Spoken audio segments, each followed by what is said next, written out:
Mahigit sa 130 mga mangingisda naman ng Northern Samar nakatanggap ng kanilang fuel subsidy.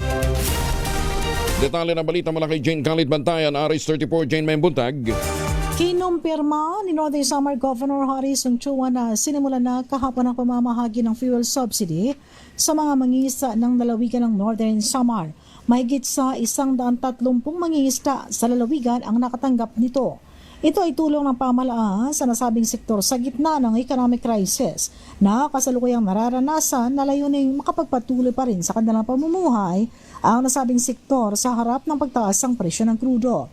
Ayon kay Governor Harrison Chua, tinatayang mahigit sa 500 na mga rehistradong mangingisda ang napili ng Central Office ng Department of Agriculture, Bureau of Fisheries and Aquatic Resources upang makatanggap ng fuel subsidy mula sa national government.